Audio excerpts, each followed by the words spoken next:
Ok. Shalom, shalom, serviteurs, servantes de Dieu.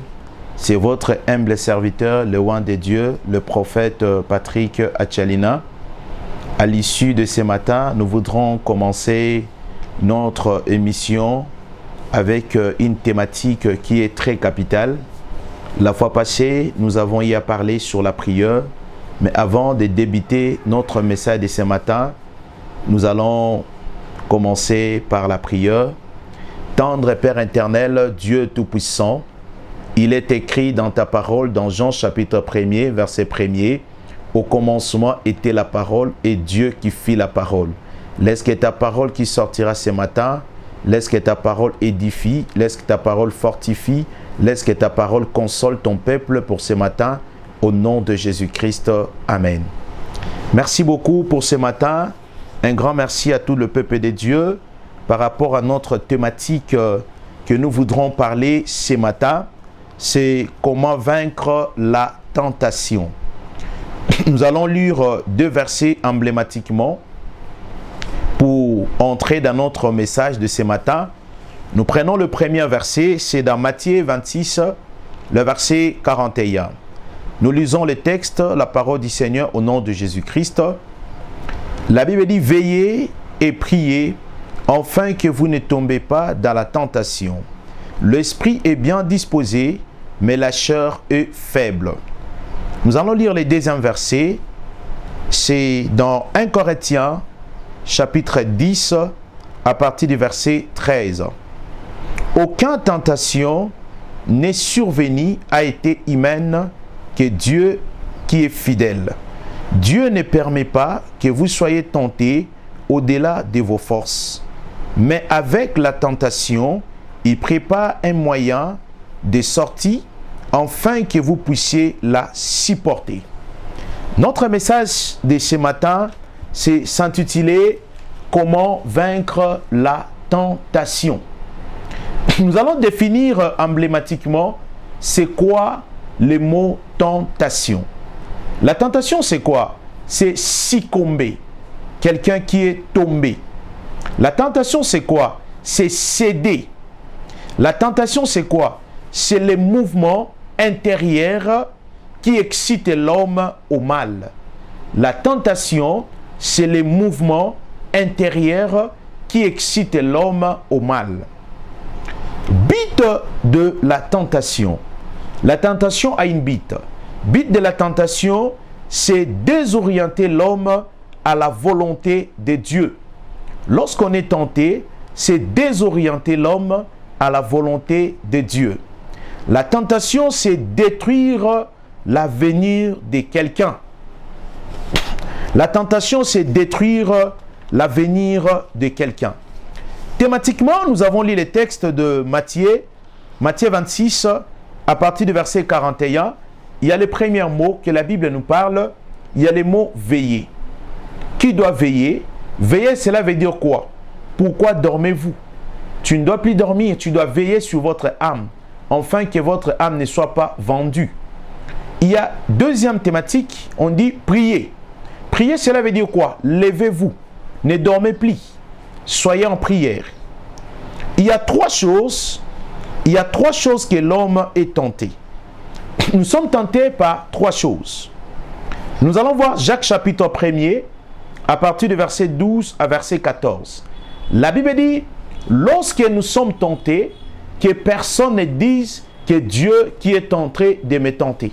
L'homme est tenté par sa propre convoitise de la chair. Dieu ne peut pas tenter personne par le mal. Au contraire, Dieu nous approuve par les moyens de la foi. Mais Dieu ne tente personne. Nous allons voir, nous sommes tentés premièrement par la convoitise des yeux. Nous sommes tentés, deuxièmement, par la convoitise de la chair. Nous sommes tentés par la convoitise dans le pensée. C'est des choses qui nous amènent et nous excitent à la tentation. Trois choses qui nous attirent encore vers la tentation. Il y a trois éléments qui nous attirent vers la tentation. Le premier élément, c'est l'esprit de mammon. L'esprit de mammon, cela veut dire, nous allons voir ça dans Matthieu chapitre 6, verset 24. Luc chapitre 16, le verset 13. L'esprit des mamans, cela veut dire quoi? Nous avons la convoitise, on a envie, on a besoin de devenir comme l'autre, on a besoin de l'argent, on n'a plus l'amour, on regarde seulement l'amour de l'argent, on s'intéresse que de l'argent. L'argent est devenu Dieu. Par cet esprit des mamans que nous sommes tentés par les diables. Deuxième chose que nous sommes tentés par le siècle présent. Par le siècle présent, par l'envie de la mondialisation. Tu veux apparaître comme l'autre, devenir comme l'autre, moi aussi je dois faire comme lui. L'envie de la mondialisation. C'est là où nous sommes tentés. Nous allons voir ça dans Romains chapitre 12, le verset 2 à verset 3. C'est là où nous sommes tentés. Troisième tentation que nous sommes tentés par l'idolâtrie. L'idolâtrie, nous allons voir ça dans Exode chapitre 20 à partir du verset 1er jusqu'à verset 6. Dans l'idolâtrie, nous sommes tentés par l'occultisme. Or, l'occultisme aujourd'hui, on nous présente par les jeunes, c'est un danger. Les jeunes s'intéressent à l'occultisme pour un simple désir, pour un simple découverte, mais de signer les signatures, c'est très dangereux pour les innocents. Donc nous sommes tentés par l'occultisme. Nous voulons apparaître, nous voulons devenir comme l'autre. C'est là où nous sommes tentés par l'occultisme. Donc fléchir devant les diables pour avoir l'argent, pour avoir les fidèles, pour avoir une méga church, fléchir devant les diables par l'occultisme, par un simple désir pour avoir l'argent. C'est ce qui se passe auprès des hommes de Dieu, c'est ce qui se passe dans la vie des enfants de Dieu. Les enfants de Dieu ne supportent plus la souffrance. Ils sont tentés par les diables, par l'occultisme. C'est pourquoi nous voyons beaucoup de faux prophètes, beaucoup de faux pasteurs, ils sont tentés par l'occultisme. Ils présentent Jésus, mais ce n'est pas le vrai Jésus. Comment vaincre la tentation? Il y a 4 choses qui peuvent nous amener à vaincre la tentation. La première chose qui peut amener l'homme à vaincre la tentation, 1, avoir la bonne conscience. Parce que la première part de la délivrance, c'est la prise de conscience. Lorsque quelqu'un a une bonne conscience, il doit vaincre la tentation. Quand tu n'as pas une bonne conscience, la tentation est facile pour toi. Pour vaincre la tentation, tu dois avoir d'abord la bonne conscience. Or, la bonne conscience, c'est le Saint-Esprit lui-même qui te parle, qui te dit des choses que personne ne peut pas te mentir. La bonne conscience. Deuxième chose, pour vaincre la tentation, il faut avoir le Saint-Esprit. Donc, c'est le Saint-Esprit qui va t'éclairer, c'est le Saint-Esprit qui va annoncer la vérité, c'est le Saint-Esprit qui va te parler, c'est le Saint-Esprit qui va t'interdire de faire des choses du mal. Troisième chose, pour vaincre la tentation, c'est la vie de prière. Tu ne peux pas vaincre la tentation si tu n'as pas la vie de prière. Quatrième chose, pour vaincre la tentation dans votre vie, c'est la discipline. Lorsque tu manques la discipline, tu ne peux pas vaincre la tentation. La discipline t'amène à vaincre la tentation. Oui, tu peux avoir l'onction, tu peux avoir la connaissance, tu peux avoir la puissance, mais si tu manques la discipline en vous, tu ne vaincras pas la tentation. C'est pourquoi dans la vie d'un homme, il y a 4 passages. Le premier passage que l'homme doit rencontrer dans sa vie, 1, c'est d'abord le combat. Le combat sera permanent dans la vie de tout un enfant de Dieu jusqu'à ce que tu vas mourir. Nous allons voir ça dans Jérémie chapitre 15, le verset 20 à verset 21. Le Seigneur dit, ils te feront la guerre, mais ils ne te vaincront pas. Je serai avec toi pour te délivrer devant le méchant. Je te sauverai de la main des hommes violents. Le combat finira le jour que tu mourras.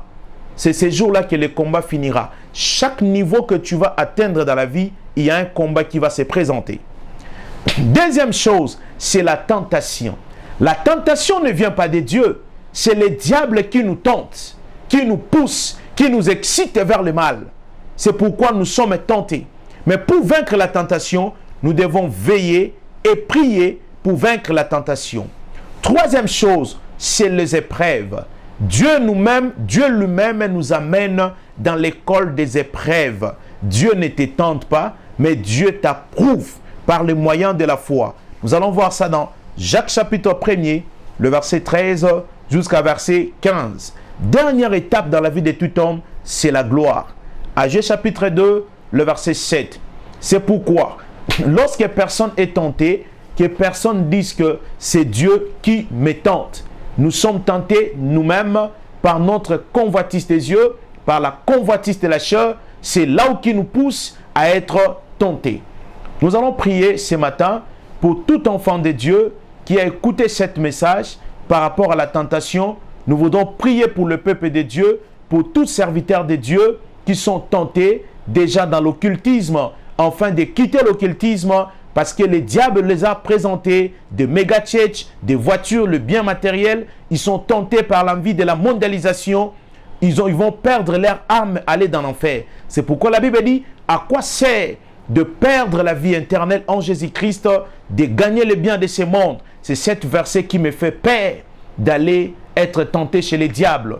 Mais pour vaincre cette tentation, nous devons être fermes et tenir ferme contre les diables pour vaincre la tentation.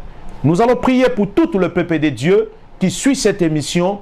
Toi qui as été tenté par les diables, toi qui as été tenté par les choses de ce monde, nous voudrons prier pour vous, afin que cette tentation tombe dans votre vie. Tendre Père éternel, il est écrit dans ta parole, la Bible dit, veillez beaucoup prier, afin que vous ne puissiez pas tomber dans la tentation de la chair.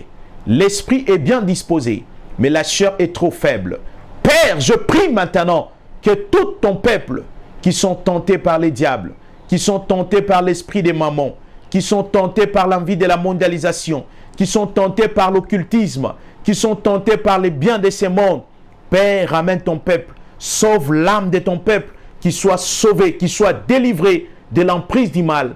Car la Bible dit dans Psaume chapitre 2, le verset 3, brisons leurs liens, délivrons-nous de leurs chaînes. Ton peuple qui est lié, qui est enchaîné par la tentation du diable, qui les a excités à faire le mal, libère ton peuple dans cette tentation. Au nom de Jésus, nous te prions de libérer ton peuple dans cette tentation. Au nom de Jésus-Christ, Amen.